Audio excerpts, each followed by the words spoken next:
नमस्कार, बहुत स्वागत है आपका। छत्तीसगढ़ दिन भर आप देख रहे हैं, मैं हूं आपके साथ ऋतु ज्ञानवानी।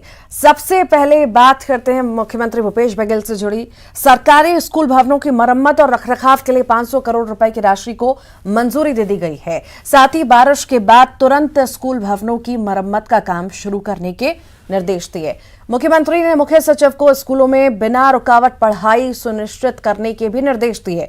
मुख्यमंत्री ने मुख्य सचिव को निर्देशों में कहा है कि प्रदेश व्यापी भेंट मुलाकात अभियान के दौरान ग्रामीण जनप्रतिनिधियों और मीडिया प्रतिनिधियों से स्कूल भवनों की दशा के बारे में जानकारी मिली। लंबे समय से शाला भवनों की मरम्मत के लिए पर्याप्त राशि का प्रावधान न होने से मरम्मत का काम नहीं हो सका। इससे छात्रों की पढ़ाई में बाधा आ रही है।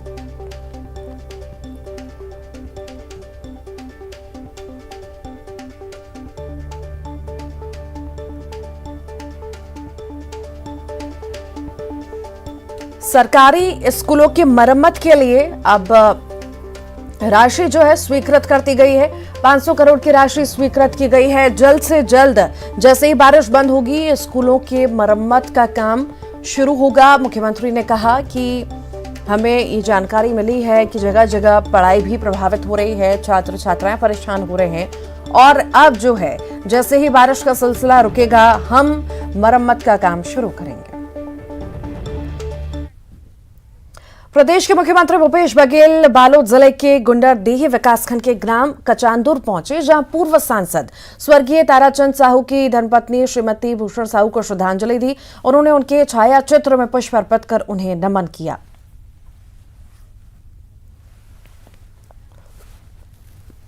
कवर्धा जिले की पंडरिया विकासखंड स्तरीय शक्कर कारखाने में किसान गन्ने का भुगतान न होने से परेशान हैं।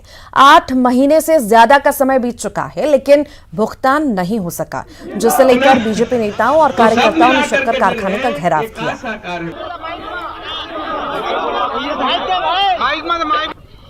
आदरणीय सांसद, ये बात के जब हमें पता चली तो ट्रिप का आया है और हमारा 1,40,000 रुपया अभी वहाँ पड़ा है। कितना दिन हो गया? अभी करीब 7-8 महीना। क्या बोलते हैं? हम ये बोल रहे हैं कि हमारे जो पैसा है 1 हफ्ता 15 दिन के अंदर आ जाना चाहिए।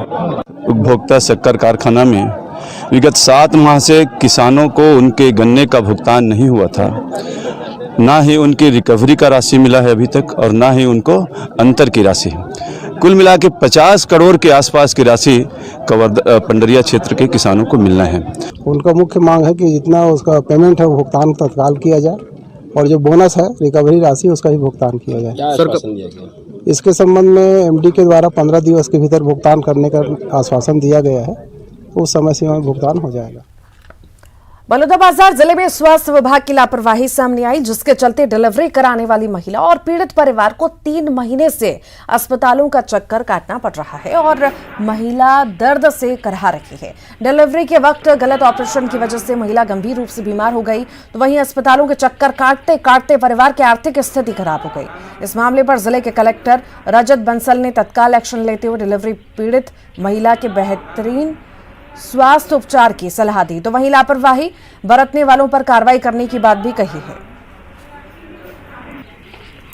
तो यहाँ लवन हॉस्पिटल के जो डॉक्टर डिलीवरी करवा है ओकरे लापरवाही के वजह से मोला अतका कन तकलीफ पड़ा। कलेक्टर साहब यहाँ भी गए रहे हो आप, वहाँ पे का बोली साहब? अभी ये सब मैं था खार के कलेक्टर साहब के पास गए हैं। एक पहले 2 बार शिकायत दे चुके हैं, तो 2 बार के शिकायत के दौरान में बोले रही इसकी पहले जांच बैठाबो कह रही, लेकिन अभी तक कोई जांच नहीं बैठाते। तत्काल उनको एक डिप्टी कलेक्टर के साथ वहाँ भेजा अपने जिला अस्पताल, वहाँ पर उनकी जाँच की गई और अभी वो मेकाहारा में एडमिट कराई जा रही हैं। चिकित्सकों के द्वारा जब उसके परिजनों और से फॉलोअप लिया गया तो पता चला कि वो लोग जिला चिकित्सालय आए ही नहीं है, वो लोग किसी प्राइवेट हॉस्पिटल में जाकर के इलाज कराए। उनके द्वारा कभी भी उनकी स्थिति के बारे में हमको कभी नहीं बताया गया, हॉस्पिटल में आकर के कभी किसी प्रकार से कोई अपने कंप्लेंट को नहीं बताया गया। इसमें शासकीय की कोई लापरवाही नहीं है, मरीज का अच्छी तरीके से इलाज।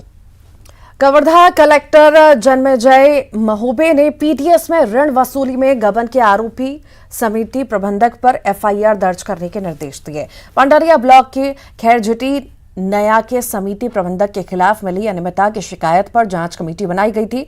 टीम ने जांच में शिकायत को सही पाया, जिसमें किसानों के ऋण वसूली के 21 लाख रुपए किसानों से लेकर शासन के खाते में जमा नहीं किए।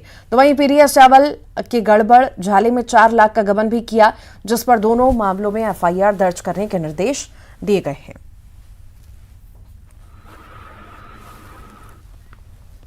धमतरी जिला न्यायालय में सुनवाई के लिए आए कैदियों ने कोर्ट के भीतर ही उत्पात मचाना शुरू कर दिया। जिले के बड़ी करेली चौकी इलाके में 4 लोगों पर हत्या के प्रयास समेत कई धाराओं में 1 साल पहले गिरफ्तार किया गया था। मामले दर्ज हैं, लेकिन अभी तक चार्जशीट दाखिल नहीं की गई। इन्हीं आरोपियों को सुनवाई के लिए जेल से कोर्ट लाया गया था। कोर्ट में ही पहले ये चारों आपस में झगड़े, फिर इनमें से 2 बंदी बेकाबू हो गए और दीवारों से अपना सर पटकने लगे। पुलिस ने दोनों बंदियों को काबू में किया। कोर्ट के आदेश पर जांच के लिए अस्पताल भेजा। अस्पताल में भी इन बंदियों ने खूब हंगामा मचाया। आखिर में सभी 4 बंदियों को वापस जेल में भेजा गया। 1 साल बाद भी चार्जशीट दाखिल नहीं होने से चारों नाराज थे। सूचना प्राप्त हुई थी कि कुछ बंदीगृह में कुछ कैदी आपस में लड़ाई झगड़ा कर रहे हैं और इसकी सूचना प्राप्त होने पर तत्काल हम लोग मौके पर पहुंचे थे और जिसमें से 2 बंदियों को बाहर निकाला गया था और इनको फिर तत्काल मेडिकल ट्रीटमेंट के लिए जिला अस्पताल रवाना किया गया था। इनका मेल्सी कराया गया है और अब इनका सिंपल इंजरी है और इनको वापस कोर्ट के आदेश के बाद इसे वापस जेल दाखिल कराया जा रहा है। ये चौकी करेली बेड़ी थाना मगरलोड के 307 और SC/ST एक्ट के प्रकरण के आरोपी हैं और इसमें से 4 आरोपियों के बीच में लड़ाई। रेल यात्रियों पर एक और मार पड़ी है। रेलवे ने नागपुर मंडल की 58 ट्रेनें रद्द कर दी हैं। 30 अगस्त से 6 सितंबर तक ट्रेनों को रद्द किया गया है। राजनांदगांव कलमनार रेलखंड पर काम चल रहा है, जिसकी वजह से इन ट्रेनों को रद्द किया गया, जिससे यात्रियों की मुश्किलें और बढ़ेंगी।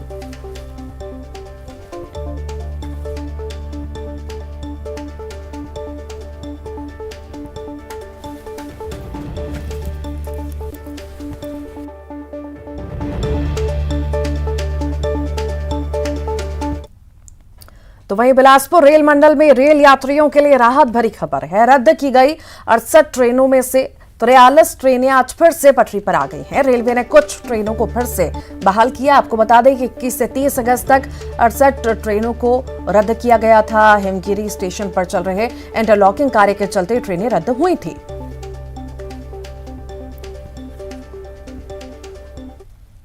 कि हिमगिरी स्टेशन में 4th लाइन के कनेक्टिविटी के कारण NI का कार्य चल रहा था, जिसके कारण कुछ ट्रेनें कैंसिल हुई थी और इन ट्रेनों में मैक्सिमम ट्रेनें रिज्यूम हो गई हैं आज और जो सप्ताही ट्रेनें हैं, कुछ ट्रेनें बची हुई 31 तक सारी ट्रेनें रिज्यूम हो जाएंगी। देखिए, आधारभूत संरचना का जब कार्य होता है तो निश्चित तौर पर ट्रेनें प्रभावित होती है और जब भी इस तरह का कुछ होता है तो इन्फॉर्म पहले किया जाएगा और ये सारा रेल मंत्रालय के अप्रूवल का बाद ही ये सब।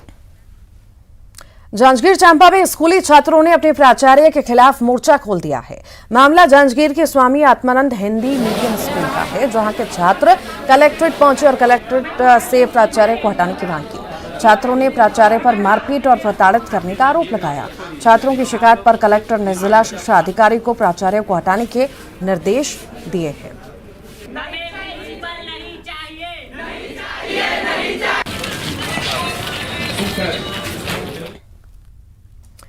शिक्षा को लेकर सरकार करोड़ों खर्च कर रही है, लेकिन इसका लाभ छात्रों को नहीं मिल पा रहा। सुकमा जिले के पोटा कैबिनों की शिकायत लेकर छात्र कलेक्टर ऑफिस पहुंचे, जहां उन्होंने जिला शिक्षा अधिकारी से चर्चा कर अपनी समस्याओं को बताया।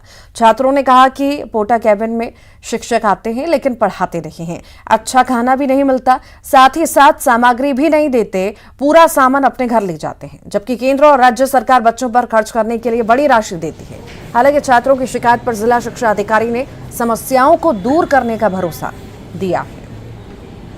हम लोगों ने मतलब पुराने जो अधीक्षक थे ना सर, वही लोग सही है सर। अभी के जो अधीक्षक है ना सर, वो थोड़ा हम लोग को अच्छा सुविधा नहीं करवा रहे। महीना में सब अच्छा से नहीं मिलता है सर, एक मिलता है। पहले हम लोग को जेन सर 4 दे रहे थे सर, अभी क्यों नहीं मिलता सर ऐसा? और सप्ताह में हम लोग को अंडा खिलाते थे, अभी अंडा भी नहीं मिलता है और महीना में चिकन भी खिलाते, चिकन भी नहीं मिलता। खबर कोरबा से है, जहां राताखार इलाके में मुख्य मार्ग पर 500 रुपए के कई नोट बिखरे हुए दिखे। फिर क्या था, जिसने नोट देखे वही अपने होने का दावा करने लगा। बताया जा रहा है कि इस दौरान कई लोगों के बीच विवाद की स्थिति भी पैदा हो गई। मीडिया ने पुलिस को जानकारी दी, पुलिस ने रुपए अपने कब्जे में लिए। बाद में यहां पहुंचे एक युवक ने जब दावा किया तो पुलिस ने पूरी जानकारी के बाद उस युवक को नोट वापस कर दिए।